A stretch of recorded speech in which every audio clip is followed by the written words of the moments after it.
Hello बच्चों, या व्हिडिओमध्ये आपण क्लास 8 चा जो मॅथचा जो लेसन आहे 11 नंबर सांख्यिकी हा जो लेसन आहे त्यामधील जी प्रश्न आहेत म्हणजे एक्सरसाइज आहेत ते आपण इथे सोडवणार आहोत। 11.1 ही एक्सरसाइज आहे म्हणजे सराव संच आहे। तो काय आहे बघा, इयत्ता 8वीतील 30 विद्यार्थ्यांपैकी प्रत्येकाने लावलेल्या रोपांची संख्या खालील वारंवारिता सारणीत दिलेली आहे। म्हणजे इथे जो टेबल दिलेला आहे यामध्ये इयत्ता 8वी मधील 30 जे विद्यार्थी आहेत त्या विद्यार्थ्यांनी लावलेली रोपांची संख्या इथे दिलेली आहे आणि यावरून प्रत्येकाने लावलेल्या रोपांचा मध्य काढण्यासाठी खालील चौकटी पूर्ण करा। म्हणजे बघा इथे पहिल्या कॉलम मध्ये काय दिलेलं आहे, रोपांची संख्या दिलेली आहे, त्याचा प्राप्तांक काय दिलेला आहे x1 प्रत्येकी, आणि विद्यार्थ्यांची संख्या त्याची वारंवारिता दिलेली आहे म्हणजे f1। आणि इथे आपल्याला शेवटच्या कॉलम मध्ये इथे दोघांनी लावलेली जी संख्या आहे म्हणजे एका मुलाने किती रोप लावले किंवा रोपांची संख्या जर जास्त असेल तर ते रोप किती मुलांनी लावली ह्याची जी वारंवारिता आहे आपल्याला शेवटच्या इथे कॉलम मध्ये काढायची आहे। तर आता पहिला जे आहे बघा, रोपांची संख्या इथे दिलेली आहे 1, ठीक आहे 1, आणि विद्यार्थ्यांची संख्या काय आहे 4, म्हणजे एक रोप जे आहे ते काय लावलं आहे 4 विद्यार्थ्यांनी लावलेलं आहे।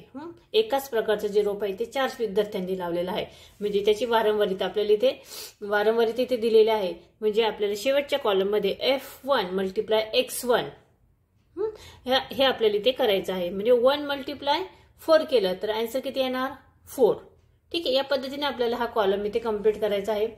आता इथे रोपांची संख्या 2 आहे, विद्यार्थ्यांची संख्या 6 आहे, मग 6 × 2 6 दुने 12, इथे 12 आपलं उत्तर येईल। पुढे इथे रोपांची संख्या 3 आहे, नंतर विद्यार्थ्यांची संख्या आहे 12, 12 त्रिक 36, इथे बघा रोपांची संख्या 4 आहे, विद्यार्थ्यांची संख्या 8 आहे, 8 चौक 32। आता इथे बघा नंबर ऑफ स्टुडंट म्हणजे विद्यार्थ्यांची संख्या किती आहे टोटल इथे 30 आहे, यांची ऍडिशन इथे करायची आहे 4 + 6 + 12 + 8 हे सर्वांची ऍडिशन म्हणजे बेरीज करायची आहे, ती आपल्याला इथे लिहायची आहे। आणि त्यानंतर इथे आपल्याला इथे रोपांचा मध्य इथे काढायला सांगितलेला होता, म्हणजे इथे बघा f1 × x1 = किती येणार इथे 84, या सर्वांची आपल्याला इथे ऍडिशन करायची आहे। आता हा चार्ट आपला इथे कंप्लीट झालेला आहे। आता आपल्याला हा कॉलम कंप्लीट झाल्यानंतर आपल्याला इथे काय सांगितलेले आहे की प्रत्येकाने लावलेल्या रोपांचा मध्य आपल्याला काढायला सांगितलेला आहे। तर त्यासाठी जे सूत्र आहे ते बघा इथे। आता मध्य काढायचं सूत्र कशा पद्धतीने आहे बघा, या पद्धतीने आपल्याला सूत्र लिहायचं आहे आणि या सूत्रानुसार आपल्याला नंबर्स भरून आपल्याला त्याचा मध्य काढायचा आहे। आता ही f1 × x1 n = 84 किती आले 30, आणि याचं डिव्हायडेशन करून आपला आन्सर येतं 2.8, म्हणजे प्रत्येकाने लावलेल्या रोपांचा मध्य किती येईल 2.8 येईल, ठीक आहे। दुसरं जे गणित आहे बघा याच पद्धतीने आहे की एक लारा गावातील 25 कुटुंबात मे महिन्यात वापरलेले वीज युनिट मध्ये खालील सारणीत दिलेले आहे। वीज युनिट दिलेले आहे इथे आणि सारणी पूर्ण करून खालील प्रश्नांची उत्तरे लिहा।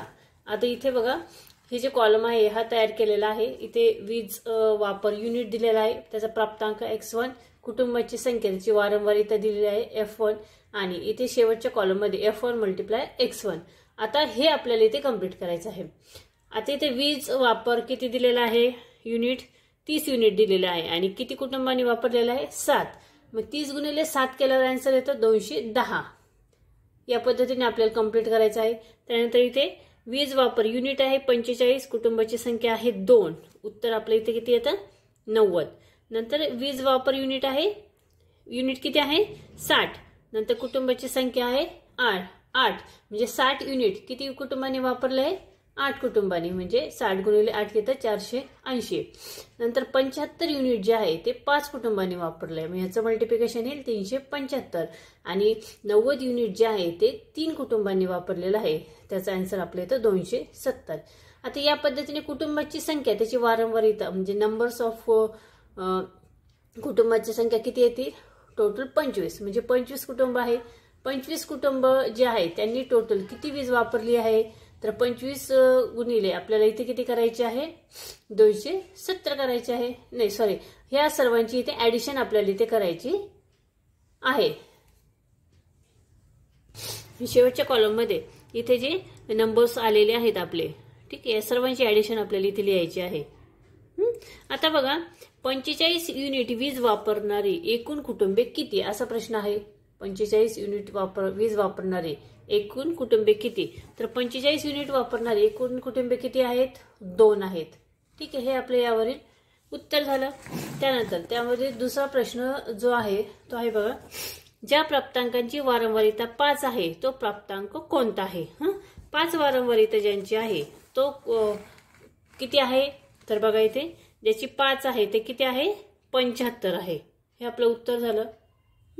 त्यानंतर नेक्स्ट आहे n बरोबर किती. तर n बरोबर किती आहे 25 आलेले आहेत आणि f मल्टिप्लाय x1 किती तर f मल्टिप्लाय x1 किती आले आपले 1425. ठीक आहे. त्यानंतर तिसरा प्रश्न आहे की भिल्लार येथील 40 कुटुंबातील सदस्यांची संख्या पुढील प्रमाणे आहे. आता इथे सदस्यांची संख्या दिलेली आहेत. या पद्धतीने आपल्याला इथे चार्ट तयार करायचा आहे, वारंवारितेचा चार्ट तयार करायचा आहे. ठीक आहे. आता सदस्यांची संख्या प्राप्तांक x1 नंतर ताळ्याच्या खुणा, इथे ताळ्यात सारणीचा वापर करून सांगितलेला आहे. ताळ्याच्या खुणा इथे दिलेला आहे. कुटुंबाची संख्या वारंवारिता आणि इथे टोटल करायचे आहे f1 मल्टिप्लाय x1. ठीक आहे. आता इथे एक ते सगळ्यात मोठा नंबर इथे आहे बघा 7 आहे. यामधील सर्वात मोठा नंबर आहे 7. म्हणजे सदस्यांची संख्या ही आहे. आपल्याला इकडचा चार्ट तो तयार करायचा आहे तो 7 पर्यंत करायचा आहे.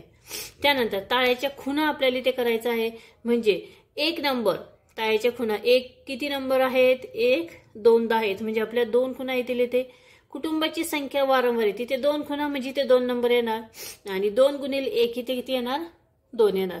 त्याच पद्धतीने सदस्यांची संख्या आता इथे 2 किती वेळेस आहे तर 2 हे बघा 2 नंबर आपण लिहिला. 2 हे किती वेळेस आहे 1 2 3 4 आणि 5वी लाईन ही या पद्धतीने असते. म्हणजे हे 5 आणि 1 2 3 8 हे 5 आणि 3 8 झाले. आपण इथे 8 नंबर लिहिणार 8 2 16.